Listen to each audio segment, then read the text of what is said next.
Hi friends, welcome to my YouTube channel. ILO insurance എങ്ങനെ renew ചെയ്യാൻ നോക്കാം. അതിനോട് നിങ്ങൾ ഏതെങ്കിലും ഒരു ബ്രൗസർ ഓപ്പൺ ചെയ്തിട്ട് ILO.in എന്ന് സെർച്ച് ചെയ്യാം. നെക്സ്റ്റ് ഈ രണ്ടാമത് കാണുന്ന ഓപ്ഷൻ എന്ത് ചെയ്യാം, സെലക്ട് ചെയ്യാം. നെക്സ്റ്റ് നമ്മൾ ഏത് സെക്ടറിലാണോ വർക്ക് ചെയ്യുന്നത് ആ സെക്ടർ സെലക്ട് ചെയ്യാൻ. ഞാനിപ്പോൾ പ്രൈവറ്റ് ആയതുകൊണ്ട് പ്രൈവറ്റ് സെക്ടർ സെലക്ട് ചെയ്തു. നെക്സ്റ്റ് സ്റ്റെപ്പിൽ നമ്മുടെ എമിറേറ്റ്സ് ID അതുപോലെ മൊബൈൽ നമ്പർ, നമ്മുടെ ഡേറ്റ് ഓഫ് ബർത്ത് കൊടുത്തതിന് ശേഷം റിക്വസ്റ്റ് OTP എന്ന ഓപ്ഷന് സെലക്ട് ചെയ്യുക. ആ ഒരു സമയത്ത് നമ്മുടെ മൊബൈൽ നമ്പറിലോട്ട് ഒരു OTP നമ്പർ വരുന്നതായിരിക്കും. നമ്മൾ മുമ്പ് ഇതിൽ രജിസ്റ്റർ ചെയ്യുന്ന സമയത്ത് ഏത് മൊബൈൽ നമ്പറാണ് കൊടുത്തത് ആ ഒരു മൊബൈൽ നമ്പർ തന്നെ ഇവിടെ കൊടുക്കാൻ വേണ്ടി ശ്രമിക്കാം. നെക്സ്റ്റ് നമ്മുടെ മൊബൈൽ നമ്പറിൽ വന്നൊരു OTP ഇവിടെ കൊടുത്തതിന് ശേഷം സബ്മിറ്റ് കൊടുക്കുന്ന സമയത്ത് ILOയുടെ ആ ഒരു പേജ് ഇവിടെ ഓപ്പൺ ആയിട്ട് വരുന്നതായിരിക്കും. നമ്മൾ കൊടുത്ത ഡീറ്റെയിൽസ് ഒക്കെ ഓക്കെ ആണെങ്കിൽ നമ്മുടെ ആ ഒരു നെയിമും അതുപോലെ നമ്മൾ ഏത് കാറ്റഗറിയിലുള്ള ഡീറ്റെയിൽസ് ഒക്കെ അവിടെ വരുന്നതായിരിക്കും.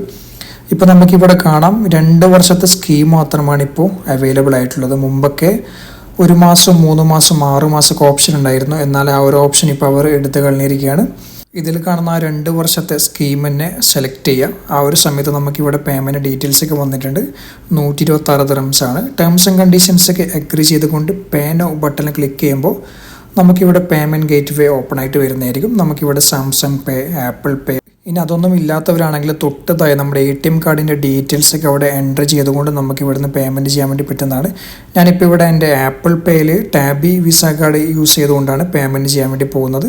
അതിനുവേണ്ടി എൻ്റെ ആപ്പിൾ പേയിലോട്ട് പോയിട്ട് ടാബി സെലക്ട് ചെയ്ത് പേ ബട്ടണിൽ ജസ്റ്റ് ഒന്ന് ക്ലിക്ക് ചെയ്യുകയാണ്. പേയ്മെൻറ്റ് സക്സസ് ആയാൽ ആ ഒരു സമയം തന്നെ നമുക്ക് മെയിൽ അതുപോലെ മെസ്സേജും കാര്യങ്ങളൊക്കെ വരുന്നതായിരിക്കും. ഇവിടെ നിന്നും വളരെ സിമ്പിളായിട്ട് നമുക്കത് ഡൗൺലോഡ് ചെയ്തെടുക്കാൻ വേണ്ടി പറ്റുന്നതാണ്. അപ്പോൾ ഇതുപോലെ അടിപൊളി വീഡിയോസിനായിട്ട് ഈ ചാനൽ സബ്സ്ക്രൈബ് ചെയ്യാൻ മറക്കല്ലേ.